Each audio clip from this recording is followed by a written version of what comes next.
Olá, sejam bem-vindos ao episódio número 173 de E o Resto é História, com Rui Ramos e João Miguel Tavares, que de múmias não têm nada. Ainda não. Ainda não, mas que pelas múmias hoje vão dar tudo.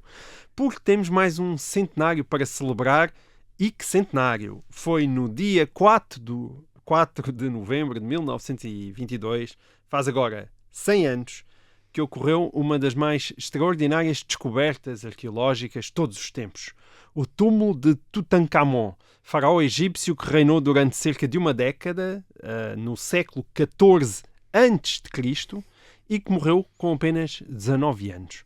Tutankhamon teria sido apenas uma insignificante nota de rodapé na longa linhagem dos grandes faraós do Egito, não fosse precisamente a descoberta do seu túmulo pelo arqueólogo britânico Howard Carter em 1922 e dos imensos tesouros que ele guardava, o mais famoso dos quais é certamente a sua magnífica máscara mortuária, hoje uma das mais conhecidas obras de arte do mundo, reproduzida em tudo o que é lado.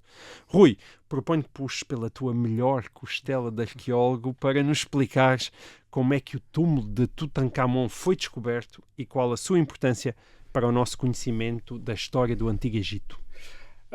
Pois, o que aconteceu no dia 4 de novembro de 1922 não foi, aliás, a descoberta do túmulo, foi a descoberta da escadaria. Exato. Que levava à entrada de qualquer coisa que se descobriu, que eram as câmaras subterrâneas. Sim. Que formavam o complexo do túmulo do rei Tutankhamon. No dia 4 a descoberta não foi muito impressionante, aquilo aliás demorou ainda demorou bastante tempo. Foi impressionante, mas a dimensão da descoberta, isto é, a entrada, por exemplo, na câmara onde estava o sarcófago do rei, é posterior, ainda demora bastante. Ainda demorou bastante tempo. A importância é esta. Este foi até agora a importância desta descoberta. Okay, ainda não é das escadas. Até agora é o único túmulo de um rei do Egito Antigo. Eu estou a chamar rei porque o termo faraó, que quer dizer grande casa, só começa a ser usado posteriormente, depois de Tutankhamon. Portanto, chumbei na pergunta. Não, eu sinto que os egiptólogos agora, isto é, os especialistas da história do Egito Antigo, usam rei e evitam usar faraó para designar os reis do Antigo Egito. Bom, aliás, há um nome popular pelo qual ficou conhecido, era Rei Tut, não é? O Rei Tut. Pois, Rei Tut. Mas a importância é esta. Este é o único túmulo até agora descoberto de um rei do Antigo Egito intacto. Portanto, tinha 5.000 objetos, incluindo o sarcófago do rei e a sua famosa máscara mortuária em ouro, 10 quilos de ouro. Quer dizer, portanto, foi a mais sensacional, de facto, descoberta arqueológica da época contemporânea. Se quisermos começar a contar como é que se chegou até às escadas, isto é, até ao princípio das escadas, podemos começar em vários lados, mas podemos começar na Alemanha, em 1901, um lord inglês, Lord Carnarvon, agora também famoso pelo seu palácio ter sido usado para a série de televisão Downton Abbey, até filmado na casa do Lord Carnarvon. Do grande responsável pela descoberta. Ele está a experimentar um carro, em 1901 na Alemanha, está a experimentar um carro a grande velocidade e tem um acidente grave. E os médicos recomendam-lhe que ele recupere num clima quente. Okay. E um clima quente, naquela altura, Alemanha, Inglaterra, princípio do século XX, remetia para o Egito. O Egito, que era uma monarquia, mas que estava sob tutela britânica. O Cairo tem imensos turistas britânicos e tem até uma vida social britânica e, portanto, Lord Carnarvon vai para o Cairo. No Cairo pensa em fazer alguma coisa, o que é que vai fazer? E resolve dedicar-se à egiptologia. Não é por acaso a curiosidade pelo Egito dos reis antigos, dos faraós, era mesmo muito antiga. Era mesmo, e quando eu digo mesmo muito antiga, era mesmo muito antiga. Se nós pensarmos que os gregos do tempo dos filósofos Platão e Aristóteles do século IV a.C. já tinham essa curiosidade pelo Egito Antigo. E porquê? Porque o Egito já era antigo há 2.300 anos, quando estes filósofos gregos se referem e aludem ao Egito. Filósofos e escritores gregos referem e aludem ao Egito. Reparem, no tempo do filósofo Platão, já Tutankhamon estava sepultado há 1000 anos. Certo, é impressionante. Facto, aliás, no tempo de Tutankhamon, já a grande pirâmide do Planalto de Gizé, a maior de todas as pirâmides, tinha mais de 1000 anos no tempo de Tutankhamon. Pois. Portanto, isto dá a ideia... Foi um tempo longuíssimo. Da enorme, da profundidade temporal do Egito e claro, da maneira como essa antiguidade... Depois, a enorme dimensão dos monumentos que deixou. Quer dizer, falei aqui da Grande Pirâmide. Essa Grande Pirâmide de Gizé, até ao século XIV, foi o mais... Pelo menos dos conhecidos, foi o mais alto, a mais alta construção em pedra da humanidade. Isto é, até ao século XIV depois de Cristo. Portanto, durante milénios foi a maior. E quando se olha... Lá, agora fica curioso o que é que aconteceu. O que é que foi construído no século XIV? É construído uma catedral em Inglaterra, a Catedral de Lincoln, que parece que tinha o pináculo. O pináculo um bocadinho mais alto do que os 146 metros de altura da Grande Pirâmide. E depois não eram só construções enormes, colossais e muito antigas. Eram também feitos de engenharia extraordinário. Isto é, aquela pirâmide com os 4 faces iguais, aquilo não é nada fácil de conseguir, quer dizer, e portanto era impressionante, aquilo impressionou sempre, e o Egito foi desde a antiguidade grega e romana, portanto já foi sempre associado quer a sabedoria, quer a mistérios, quer a segredos. Isto é, os egípcios tinham ali qualquer coisa que as pessoas gostariam de perceber melhor, de compreender. Aquilo que hoje temos já existia no tempo dos gregos. Já existia no tempo dos gregos, e depois, durante enfim, todos os povos que tinham a Bíblia como referência, judeus, cristãos, em certa medida também muçulmanos, todos eles têm uma grande presença do Egito. O Egito dos faraós faz parte da história bíblica. É onde o povo eleito esteve em cativeiro, de onde saiu guiado pelo profeta Moisés. Portanto, o Egito faz parte do imaginário destas religiões, judaísmo, cristianismo, islão, faz parte destas, os faraós, o cativeiro no Egito, quer dizer, conhece essa história. No século XIX há um interesse redobrado pelo Egito Antigo. Por exemplo, quando Napoleão invade o Egito à frente do exército francês em 1798, enfim, ele invadiu muita coisa, incluindo também o Egito, mas quando invadiu o Egito ele levou uma grande equipa, 167 sábios e eruditos, para estudar as antiguidades egípcias e também a fauna e a flora, mas as antiguidades também, isto é, as pirâmides, os obeliscos, as estátuas, enfim, todos os monumentos que existiam no Egito Antigo. E uma dessa expedição de sábios conduzida por Napoleão em 1798, uma das coisas que resultou foi a descoberta da pedra de Rosetta, enfim, é uma pedra que está hoje no Museu Britânico e tem 3 versões de um decreto do rei Ptolomeu V de 196 a.C., portanto já muito depois dos faraós do Antigo Egito. E esse decreto está em 3 versões, enfim, conhece a história, uma em hieroglifos, outra em demótico, quer dizer, uma forma cursiva de escrever o Egito Antigo, e outra em grego. E isso permitiu, enfim, haver essa tradução em grego, permitiu finalmente, em 1822, enfim, 200 anos, também há outra efeméride, a um jovem sábio francês, o Jean-François Champollion, de decifrar finalmente a escrita do Egito Antigo. Portanto, o século XIX tem acesso quer dizer, consegue ler as inscrições nos monumentos, as inscrições dos papiros, e portanto finalmente torna-se ainda tentou-se mais... durante muito tempo, não se conseguiu. Havia a chave foi a teorias sobre o que é que eram os hieroglifos, o que é que significavam, etc. É Champollion que finalmente, enfim, quebra o código, e portanto o interesse pelo Egito ainda aumenta ainda mais. Há mesmo uma mania do Egito, quer dizer, uma mania do Egito que se nota na arquitetura, ou elementos arquitetónicos a imitar a arquitetura egípcia, os obeliscos, por exemplo. Nós temos um obelisco ali na Praça dos Restauradores, é um obelisco, portanto há muitos obeliscos.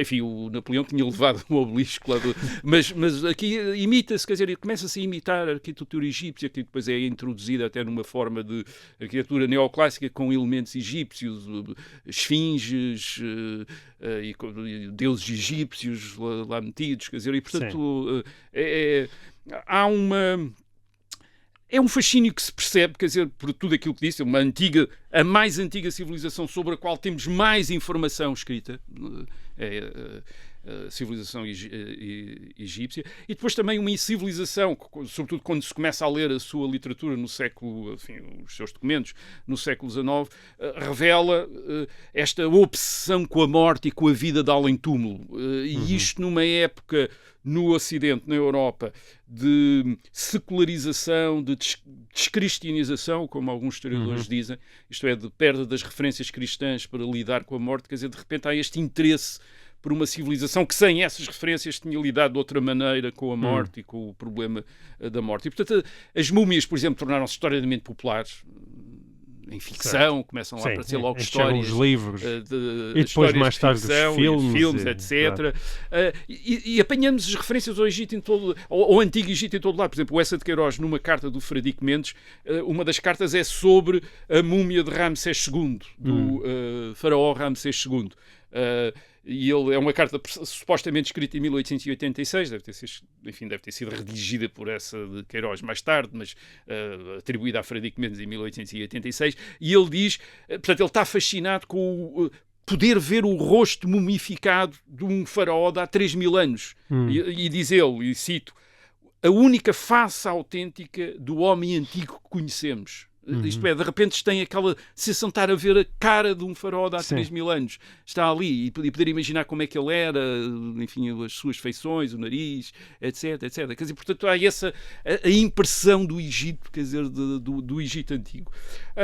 Muito deste interesse traduziu-se em instituições académicas, em museus, como o Museu Britânico, muito à volta destas, em Londres, o Museu Britânico à volta das antiguidades egípcias, enfim, também das antiguidades gregas e romanas, mas também é um interesse que envolve particulares ricos, como é o caso do Lord Carnarvon. Lord Carnarvon, quando chega ao Cairo, resolve dedicar-se, portanto, enfim, além de estar a recuperar do acidente que teve na Alemanha, resolve dedicar-se a escavações, obviamente dirigindo escavações, financiando escavações, não ele próprio andando a escavar, no chamado Vale dos Reis, que é ao pé da atual Luxor, quer dizer, a antiga Tebas. Este vale era um vale onde tinham sido enterrados a maior parte dos reis entre os séculos XVI e XI antes de Cristo, em túmulos escavados na rocha calcária. Até hoje foram descobertos cerca de 63 túmulos, enfim, muitas múmias de reis. Alguns dos túmulos são pequenos, outros túmulos são enormes, com muitas câmaras subterrâneas. Para o ajudar nessas pesquisas, o Lord Carnarvon recrutou para ajudar um personagem muito importante desta história, já o referiste, Howard Carter. Carter tinha começado por ser um artista, isto é, porque é que um artista, um desenhador, porque é que um artista aparece arqueólogo? Porque antes da fotografia ser uma forma precisa de documentar as descobertas arqueológicas, era através do desenho, e portanto ele através do desenho também se interessou pela arqueologia. Estava no Cairo, estava a trabalhar para os serviços de antiguidades egípcias do governo do Cairo. Portanto, é um governo egípcio, mas completamente controlado pelos britânicos e pelos franceses também até certo ponto, e é ele que dirige as escavações financiadas por Lord Carnarvon. O Vale dos Reis, onde eles fazem as escavações, era conhecido já desde a Antiguidade, e era conhecido também, e infelizmente conhecido, porque a maior parte, ou quase todos os túmulos, tinham sido violados e roubados desde a Antiguidade. Vandalizados e roubadas as suas preciosidades. Sim, a maior parte deles estavam cheios de grafites romanos e gregos, quer dizer, do género... Já havia grafites. Já existia. Sim, mesmo do género, eu estive aqui, coisas assim. Com corações... Não sabes se havia corações. Não sei se havia corações, talvez não houvesse ainda. Corações romanos. Agora, tinha sido possível descobrir múmias como a do grande faraó Ramsés II em 1881, que é uma descoberta também sensacional. De repente eles descobrem umas câmaras subterrâneas onde estão uma quantidade enorme de múmias de reis. E porquê? Porque em tempos antigos tinham sido removidos dos seus túmulos, que tinham sido violados e tinham sido concentrados ali para proteção. Mas eram múmias que eram só as múmias, quer dizer, já tinham sido completamente despojadas de tudo aquilo que era interessante, e mesmo naquela altura em que foram descobertos, em 1881, foram descobertos porque começou a aparecer no mercado de antiguidades do Cairo restos de papiro, restos de coisas, quer dizer, que as autoridades perceberam que vinham de um túmulo real. E começaram a ver quem é que estava a fornecer aquilo. Descobriram 2 irmãos que não quiseram revelar, foram torturados pela polícia para revelar onde é que estava, e finalmente revelaram que tinham descoberto o túmulo e que estavam a tirar coisas de lá, quer dizer, para vender no mercado de antiguidades. Havia um grande interesse, e portanto havia um mercado de antiguidades egípcias genuínas e mercado de antiguidades egípcias fabricadas, e portanto havia imensa gente a fabricar no Médio Oriente, a fabricar coisas parecidas para vender aos europeus, porque compravam tudo e portanto compravam também essas coisas. Portanto, em 1881 é uma descoberta em termos de história extraordinariamente importante, mas não há riquezas nenhumas. Isto é o Ramsés II, que é talvez o maior faraó, quer dizer, o maior rei do Egito Antigo, não tem nada, quer dizer, não tem absolutamente. É a múmia num caixão de madeira, enfim, tem os elementos de identificação necessários para se perceber que é o Ramsés II, porque as ligaduras da múmia têm o nome dele, e até tem a história da remoção de um dos túmulos para aquele túmulo. Portanto, quem procedeu a essa remoção teve o cuidado de assinalar que tinham sido movidos do túmulo para ali para ficarem mais protegidos, porque os outros estavam todos a ser roubados e a ser assaltados, etc. Portanto, desde esta área do Val dos Reis, desde o princípio do século XIX, que os europeus andavam lá a organizar escavações e pesquisas, a fazer mapas, a identificar os reis através das inscrições, para começar a identificar os reis, e isto é importante para perceber a descoberta de Tutankhamon, porque há 2 coisas aqui. Por um lado, através da identificação dos reis e depois do estabelecimento da cronologia dos reis, os arqueólogos começaram a perceber não só os túmulos que tinham descoberto, mas os túmulos que estavam por descobrir, quer dizer, porque faltava um rei, quer dizer, portanto, ainda não tinham o nome deste rei.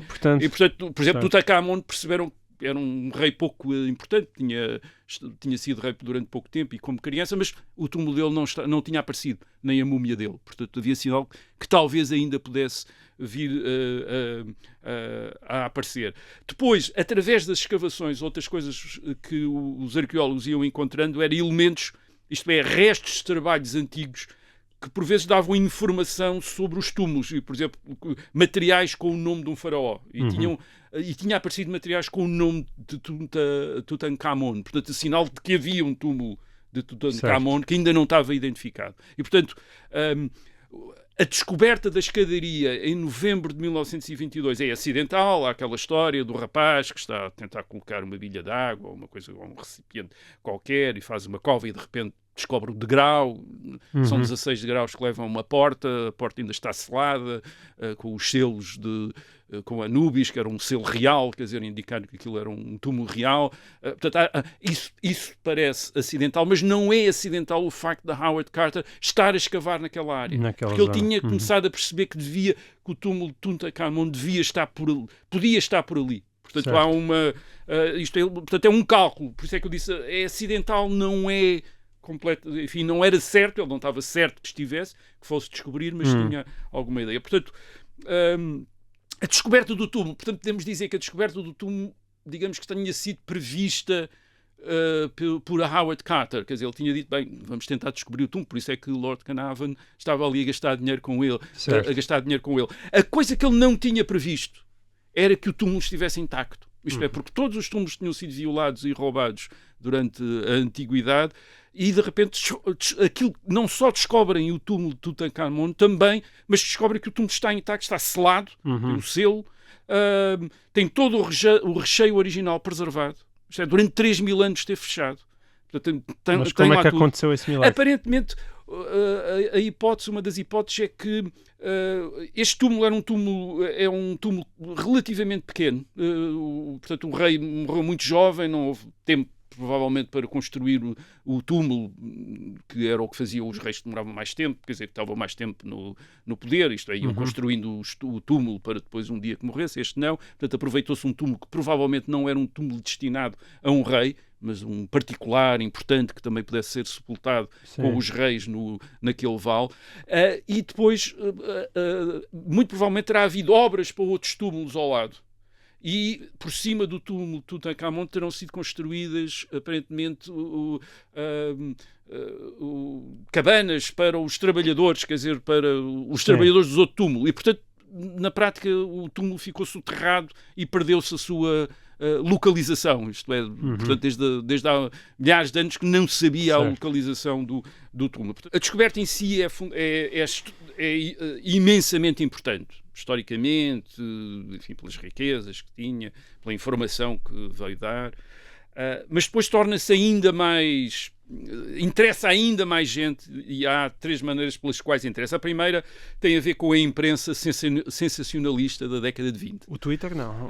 Não há Twitter, mas há jornais que vendem centenas de milhares de exemplares, isto é, uma imprensa que no mundo ocidental, na Europa, vende imenso. Aliás, o Lord Carnarvon tinha feito um acordo com o jornal o Times de Londres para ter o exclusivo da cobertura da escavação. Portanto, já havia uma concorrência entre a imprensa para ter acesso. E o que é que acontece? O que acontece é que um dos selos do túmulo, um dos selos do túmulo continha uma maldição para aqueles que o quebrassem.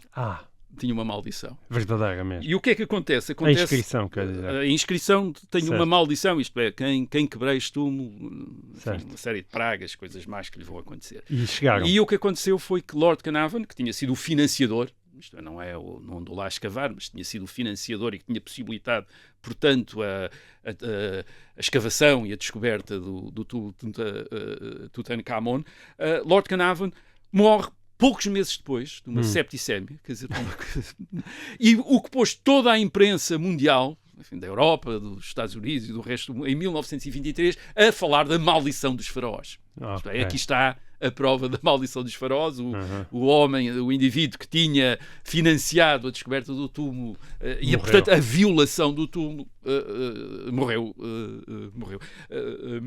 Portanto, isto alimentou a ficção que já existia à volta de múmias e de coisas assim, ainda alimentou a ficção, quer dizer, o regresso das múmias, a vingança das múmias, etc. Portanto, cinema, novelas e por aí fora. Portanto, há este elemento, quer dizer, houve este elemento, quer dizer, que deu um interesse ainda maior, que é o caso.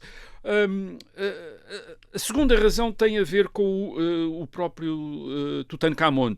Ele tinha sido um rei muito secundário, tinha morrido com 19 anos, mas era filho de um faraó, de um rei muito importante, Akhenaten.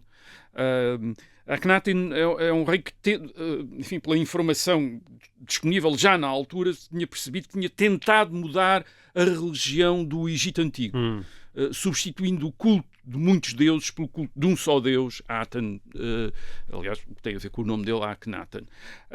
E, portanto, houve logo muito debate acerca do modo como a descoberta poderia ajudar a perceber melhor esta época revolucionária do Egito Antigo, esta tentativa de introdução daquilo que se podia chamar um monoteísmo no Egito pelo pai de Tutankhamon. E depois também, portanto, além desse interesse, isto é, portanto, é um faraó que não é Ramsés II, mas é um faraó que tem pela sua filiação, tem este elemento interessante.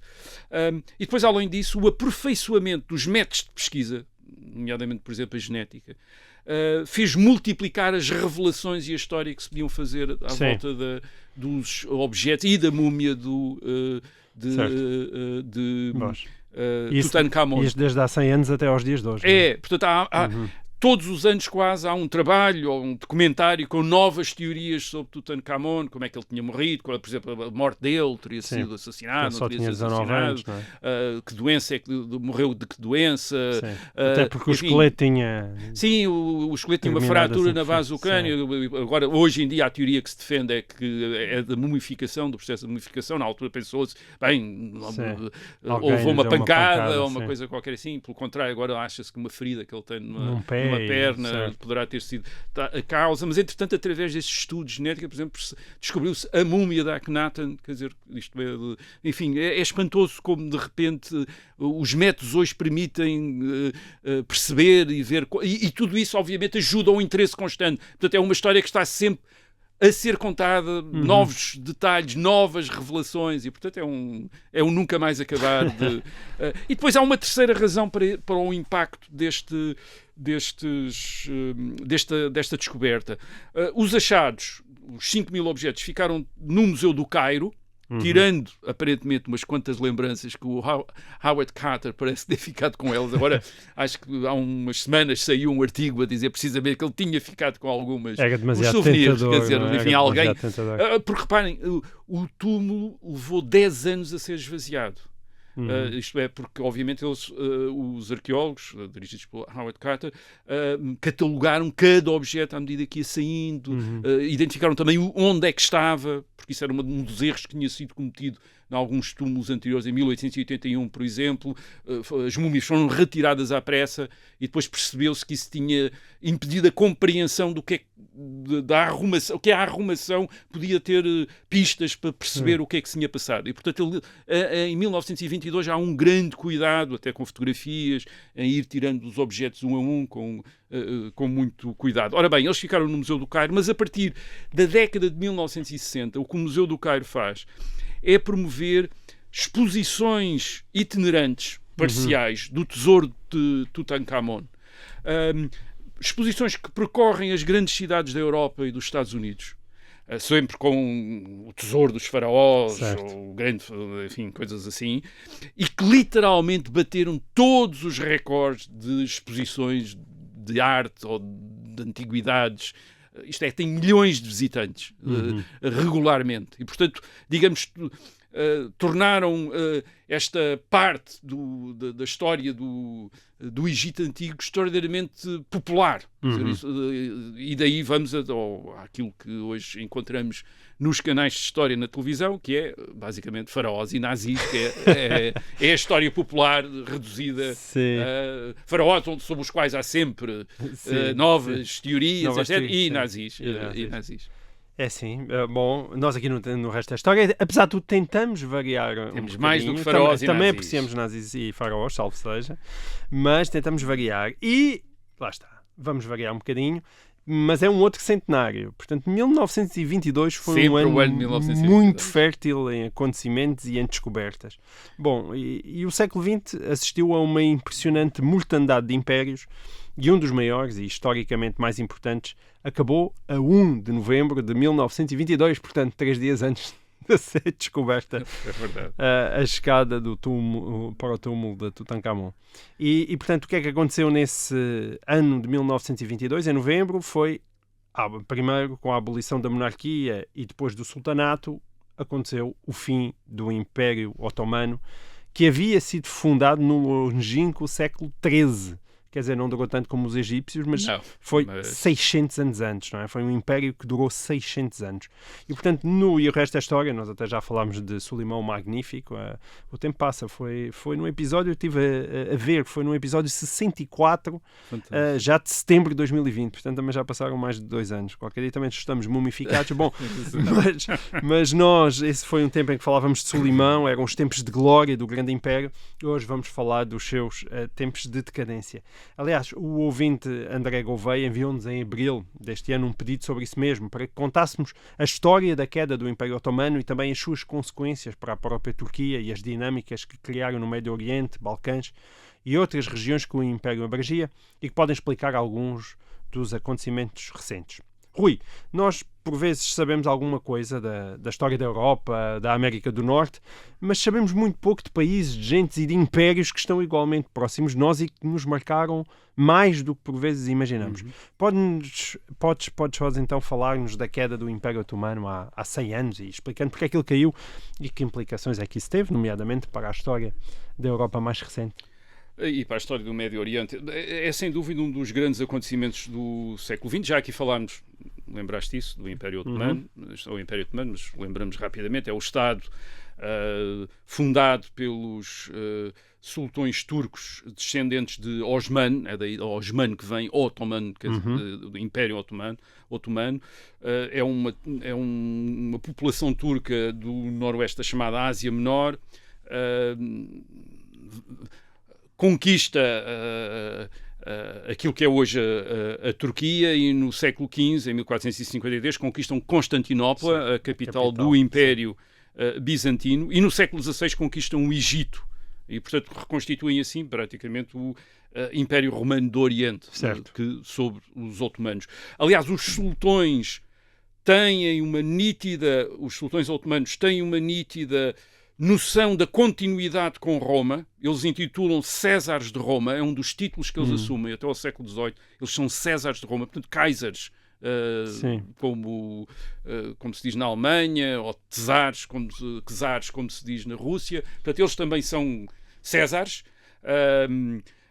E desde o século XVI a este título imperial, portanto, eles, enfim, conquistaram a capital do Império Romano do Oriente, portanto são eles agora os imperadores romanos.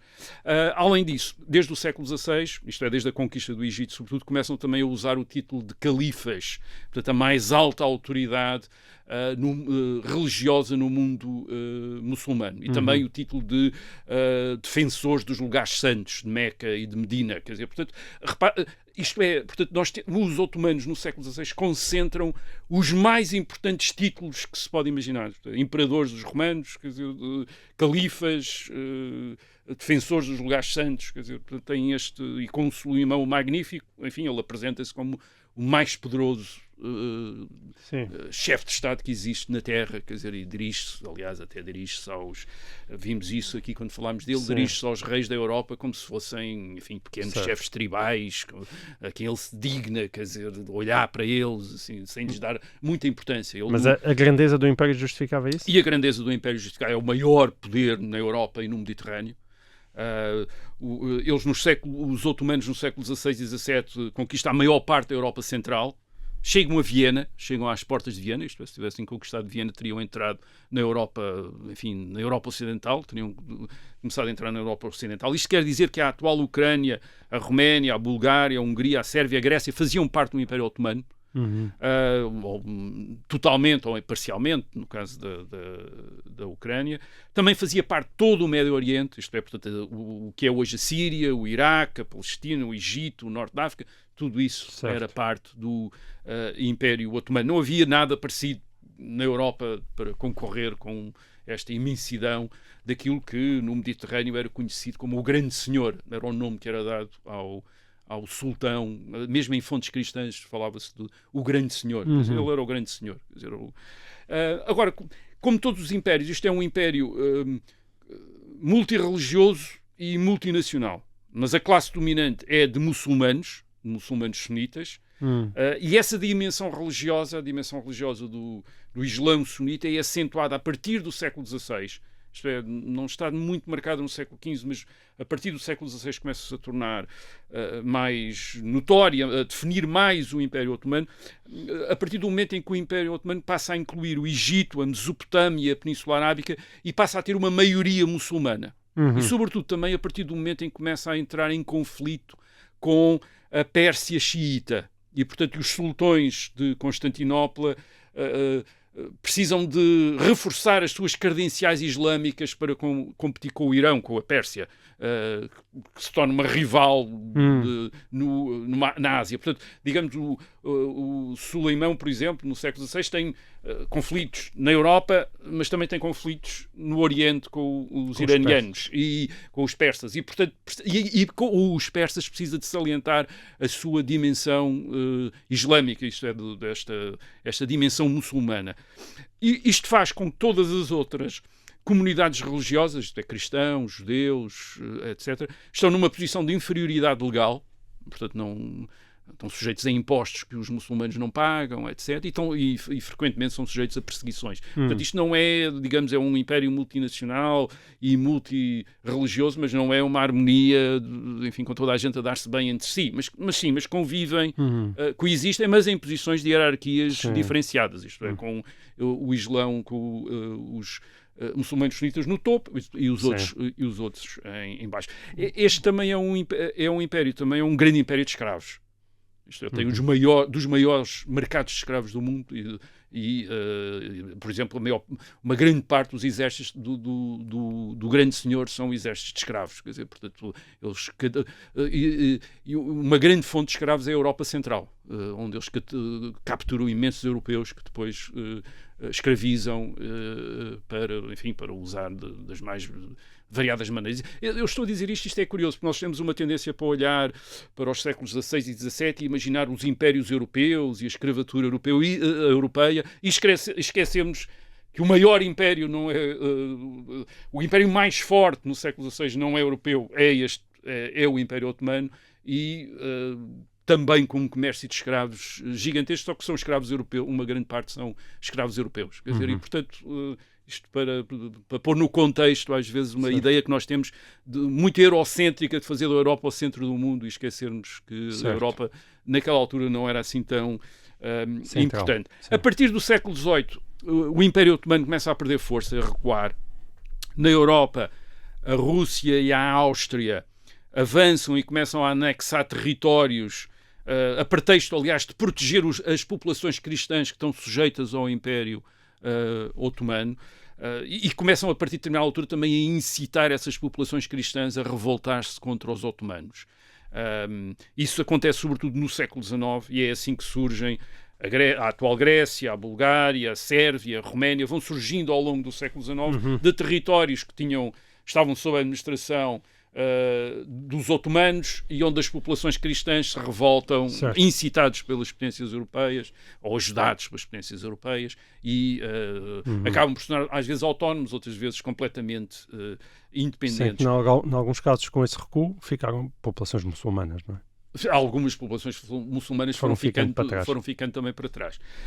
No norte da África, o Império Otomano também recua, o Egito torna-se praticamente independente no princípio do século XIX e depois cai sob tutela britânica a partir da década de 1880. A França conquista a Tunísia e a Argélia, a Itália ocupa a Líbia já no princípio do século XX. Portanto, enfim, praticamente o Império começa a desfazer-se. Chama-se às vezes o homem doente da Europa, quer dizer, portanto, há ali um homem doente e toda a gente está... os dirigentes otomanos têm noção disso, isto é, têm noção da sua fraqueza, não ganham uma guerra desde o século XVII, perdem as guerras todas, e tentam todos os remédios possíveis e imaginários para revitalizar o Império. Umas vezes pensam, bem, o problema é nós não sermos como os europeus, vamos, portanto, europeizar, vamos ocidentalizar. Não funciona. Quer dizer, mas tem fases disso, em que tiveram, no século XIX, houve Constituição, Parlamento eleito, etc. Não serviu. À semelhança do Japão. Um bocadinho à semelhança do Japão e outros casos de tentativas de ocidentalização para competir com os europeus.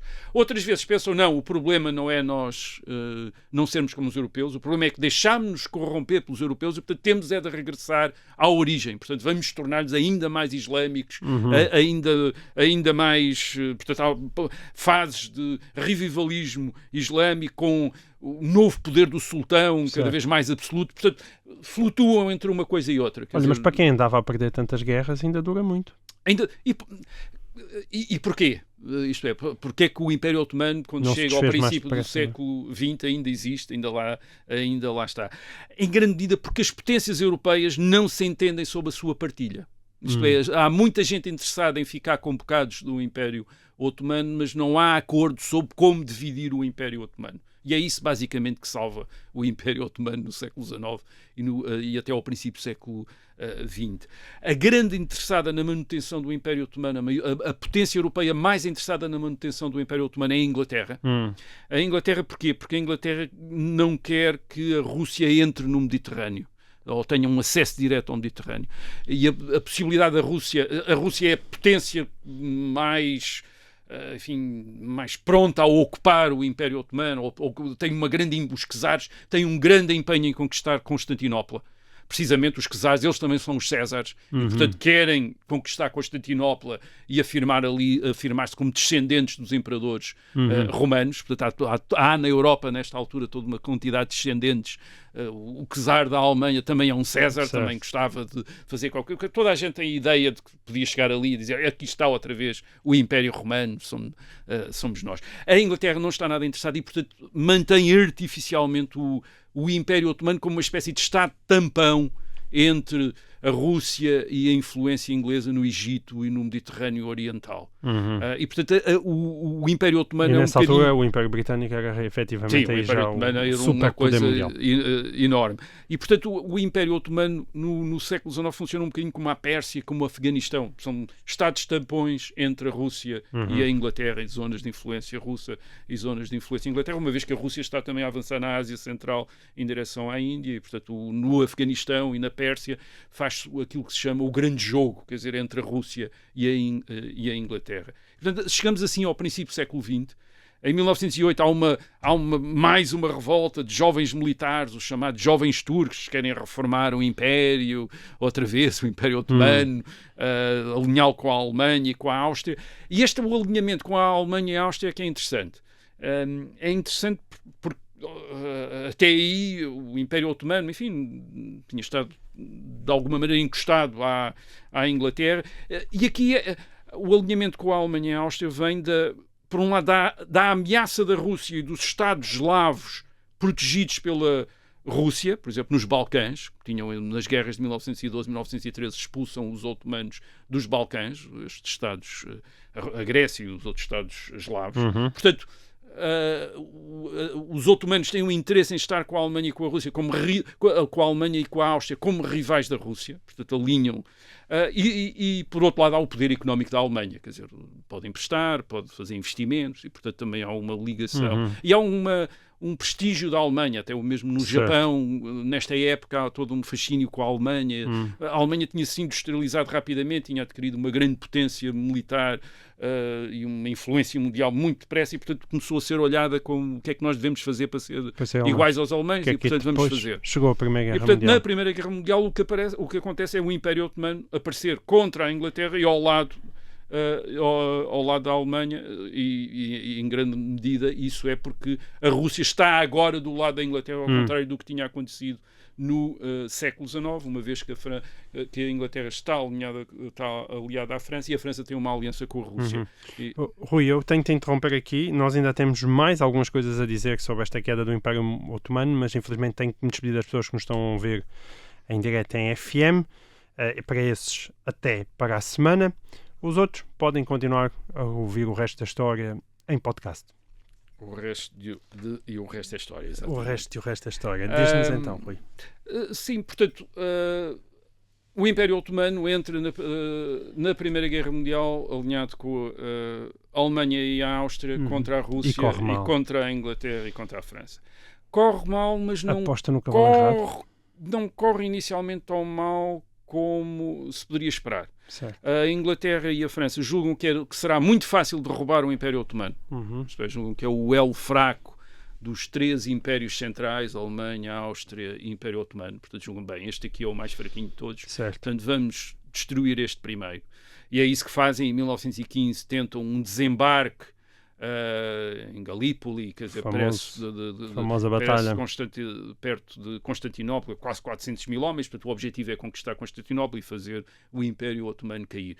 E os otomanos conseguem resistir. Sim. E quase acabavam com a carreira do Sr. Winston Churchill, exato, que é um dos homens que tem a ideia desta campanha. Isto é, em vez de, enfim, não conseguimos avançar na frente ocidental contra a Alemanha, vamos avançar no Mediterrâneo através do Império Otomano, entramos por ali, portanto, juntamos aos russos até, uma aliança, enfim, podemos juntar-nos aos russos e entrar no resto da Europa. Bem, não resulta. E o que é que isto faz? Isto faz com que os britânicos passem os aliados franceses e britânicos passem uma nova estratégia, que é a de incitar também a sublevação dos povos submetidos aos otomanos no Médio Oriente e no Cáucaso. Isto é, especialmente árabes, arménios, judeus, isto é, incitá-los a revoltarem-se contra os otomanos. Bem, a história é conhecida, é a história do Lawrence da Arábia, do filme, Resulta em 1917 os ingleses capturam Bagdá, Damasco, Jerusalém, quer dizer, com base nestas revoltas dos arménios e de árabes contra complexas alianças, sim, não é? muito, aliás, com consequências que vêm até hoje, isto é, de complicações que se arranjaram então até hoje.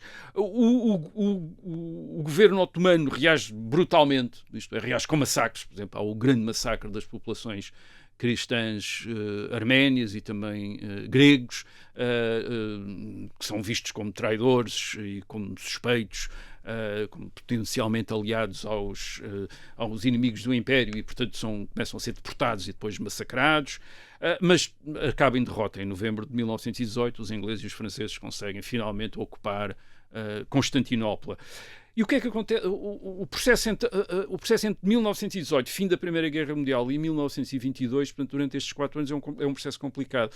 Pelo seguinte, estes nacionalismos que os aliados acenderam entre as populações submetidas aos otomanos, como árabes, como arménios e por aí fora, este nacionalismo acaba também por contaminar os próprios turcos, quer dizer, a população turca, que era uma das, digamos que a população que estava mais próxima do poder otomano, uma vez que os otomanos, os seus líderes vêm ou têm as suas origens nesta população de língua turca. E aparece um nacionalismo turco. E este nacionalismo turco é um nacionalismo que se constitui como, ao mesmo tempo, uma resistência ao fim do Império Otomano, porque os aliados querem partilhar o Império Otomano e querem reduzi-lo basicamente, isto é, tornar tudo ou independente ou sob mandatos, sob o controle das potências europeias, e reduzir o Império Otomano apenas aos territórios onde há uma maioria de população turca. Portanto, muito poucos territórios na Ásia Menor, na atual Turquia, até mais pequenino do que a atual Turquia.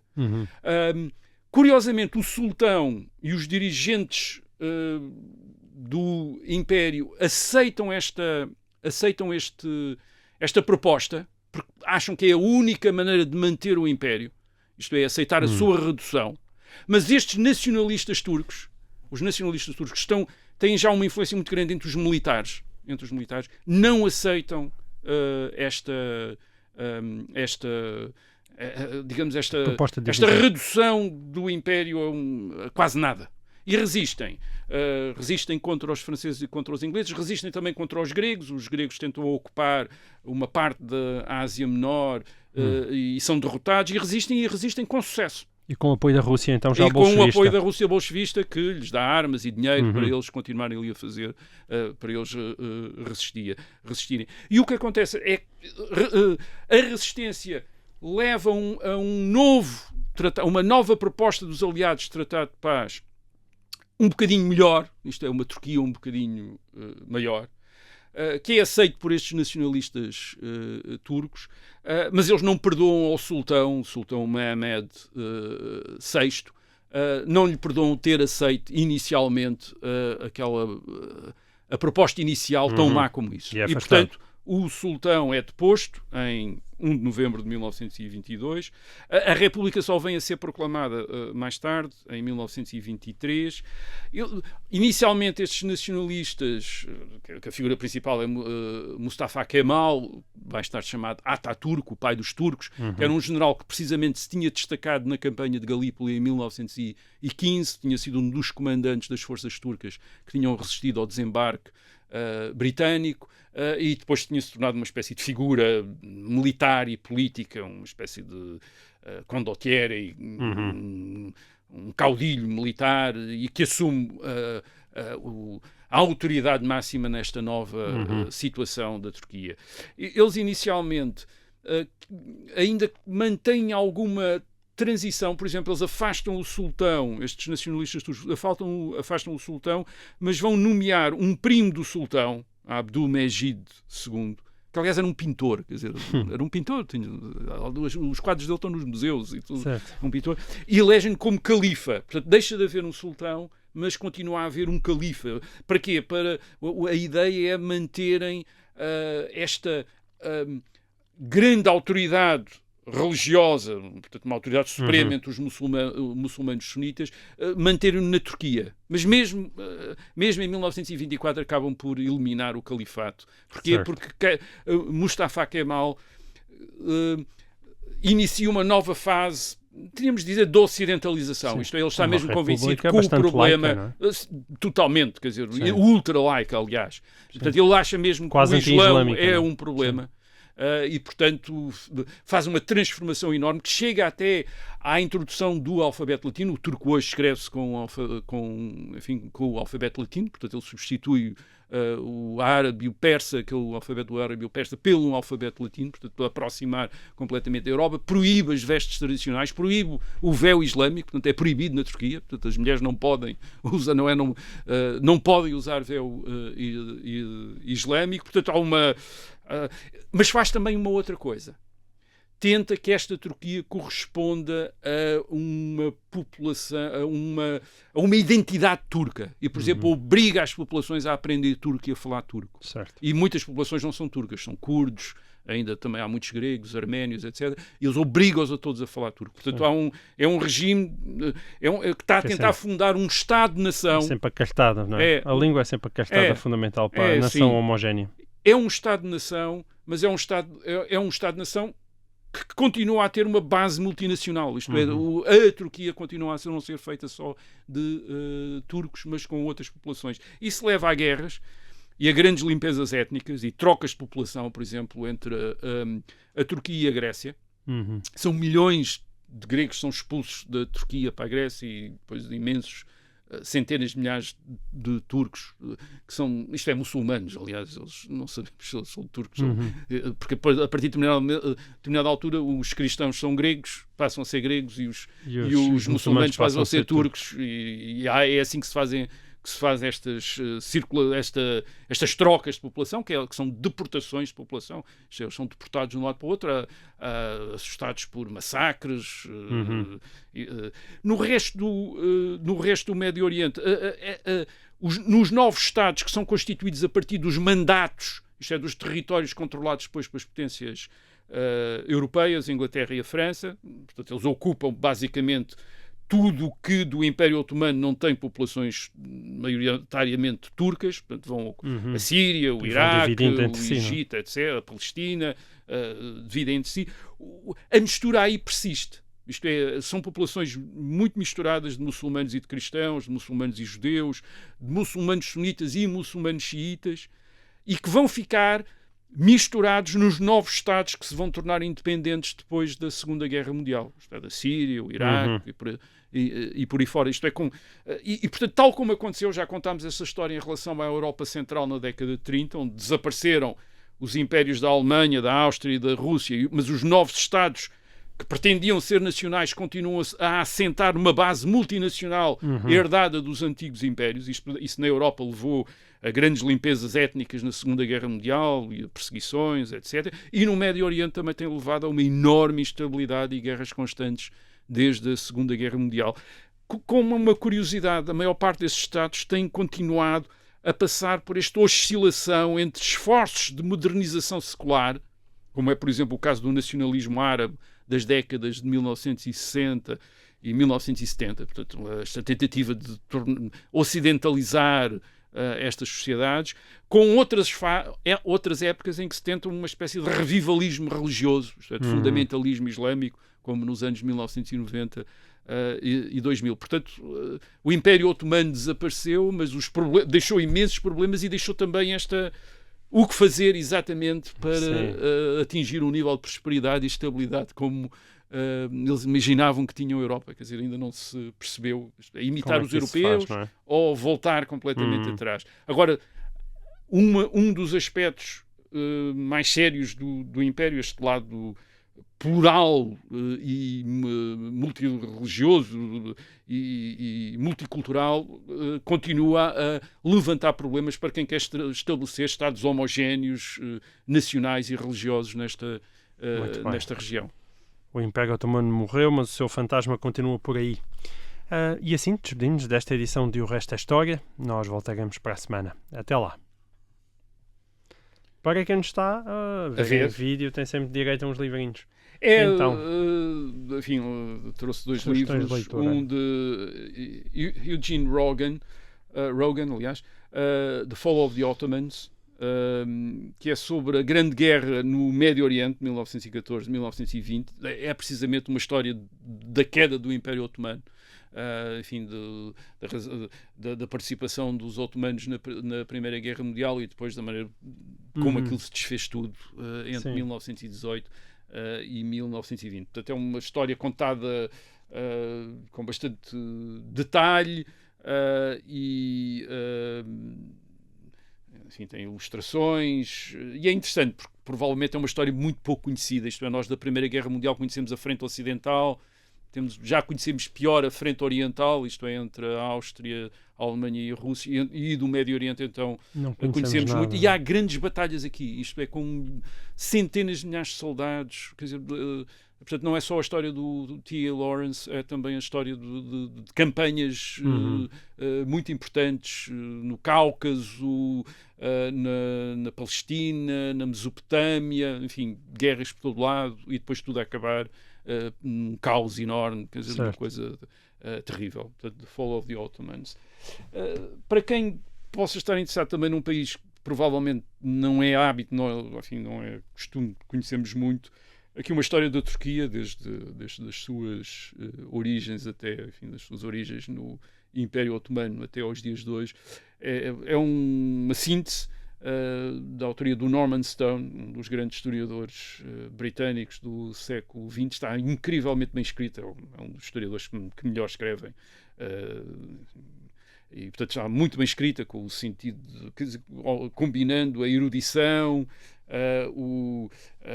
a astúcia interpretativa do Norman Stone e o seu sentido de humor. Quer dizer, ele arranja sempre umas histórias curiosas para contar a respeito de várias coisas. Ele acabou a sua carreira académica precisamente na Turquia e, portanto, este é um livro que ele faz escreve em 2010. Ele falava uma quantidade de línguas, incluindo turco, portanto, e é um livro que se lê rapidamente e que lê-se com muito agrado e fica-se a saber uma história extraordinariamente interessante, contada de uma maneira também extraordinariamente interessante, isto é, por um historiador que era também um grande escritor. E, portanto, é Turkey, A Short History, do Norman Stone. Muito bem. Então, até para a semana.